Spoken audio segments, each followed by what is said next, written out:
Bonjour à toutes et tous, Jean-Christophe Nolot, praticien en hypnose ericksonienne. Aujourd'hui, j'avais envie de vous parler de quelque chose qui me touche en accompagnement et qui concerne énormément de monde. Il s'agit de la gestion des émotions. Il y a des choses qui sont très simples à savoir pour pouvoir mieux gérer ces émotions qui viennent nous accaparer, qui viennent nous prendre du temps, nous prendre de l'énergie, cette énergie dont on a besoin. Et avec ces choses simples, avec cette méthode-là, on peut faire plus de place et se sentir plus à son aise, plus libéré. Cette chose-là, elle commence simplement par se demander, cette émotion qui nous agit, où est-ce qu'elle se situe dans notre corps? Est-ce qu'elle se situe plus dans notre gorge, dans notre tête? Est-ce qu'on la ressent au niveau de la poitrine, au niveau du ventre, au niveau du bassin? Et juste le simple fait de voir où est cette émotion, on va comme la personnaliser. C'est-à-dire voir si cette émotion-là, est-ce qu'elle est lourde, est-ce qu'elle est légère, quelle couleur est-ce qu'elle a. Ça peut sembler très abstrait comme ça, mais assez vite, on se rend compte qu'il y a des réponses qui viennent. C'est assez rare, par exemple, qu'une émotion qui nous gêne, une émotion qu'on perçoit comme dérangeante, soit d'une couleur rose ou bleue ou verte, par exemple. La plupart des personnes que je reçois en cabinet me disent c'est noir, c'est pas agréable, c'est lourd, c'est ok. Et pour vous, comment est-ce que c'est? Pour vous, comment est-ce que c'est? Où est-ce que ça se situe? Quelle forme est-ce que ça a? Quelle couleur est-ce que ça a? Comment est-ce que ça agit? On peut même se poser ces questions, est-ce qu'il y a du mouvement qui est associé à ça? Est-ce que l'émotion, elle tourne? Ou est-ce qu'elle est stable? Est-ce qu'elle est figée?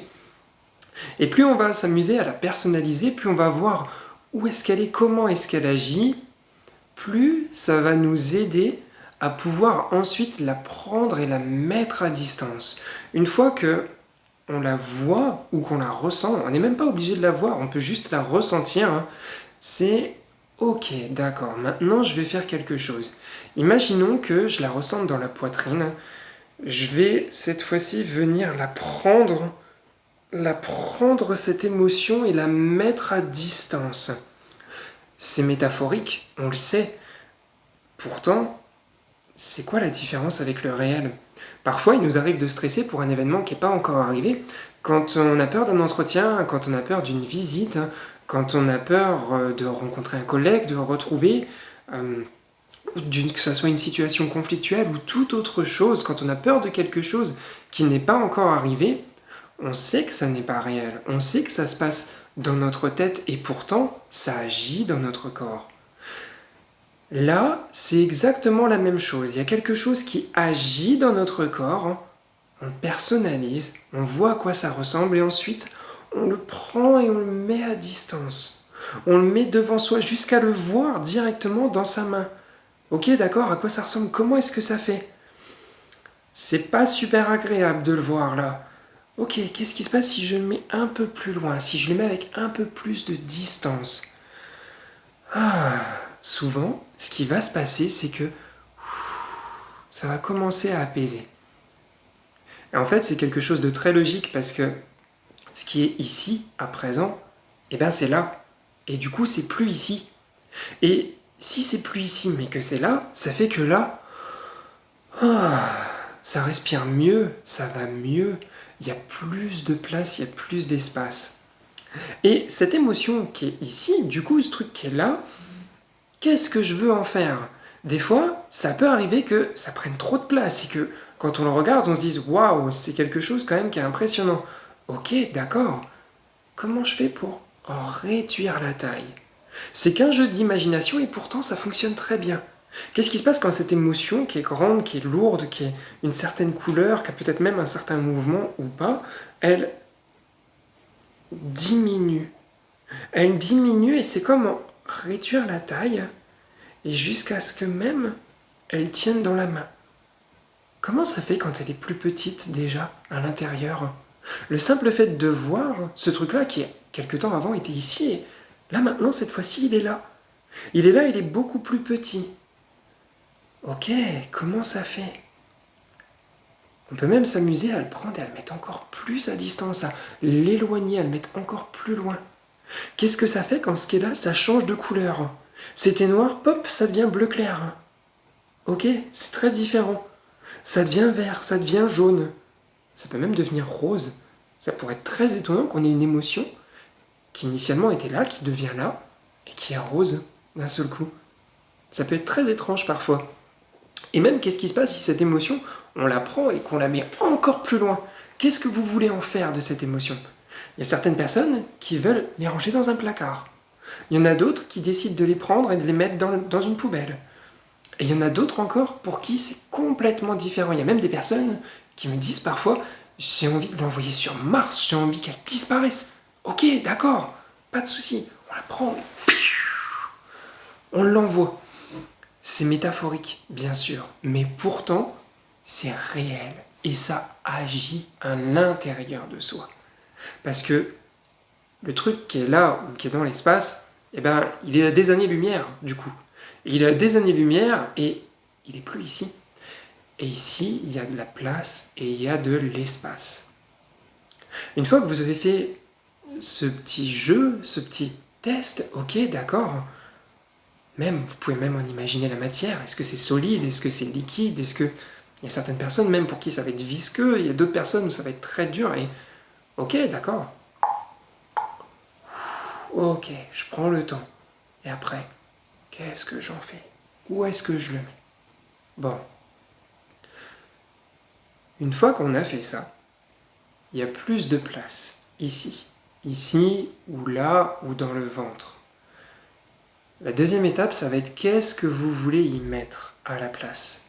Quelle émotion est-ce que vous avez envie de recevoir? Comment est-ce que vous avez envie de vous sentir à l'intérieur de vous? Ok, si vous souhaitez plus de légèreté par exemple, plus de calme, prenez le temps de l'inviter, de le faire ressentir. Comment ça commence le calme pour vous? À quoi est-ce que ça ressemble? Quelle couleur est-ce que ça a?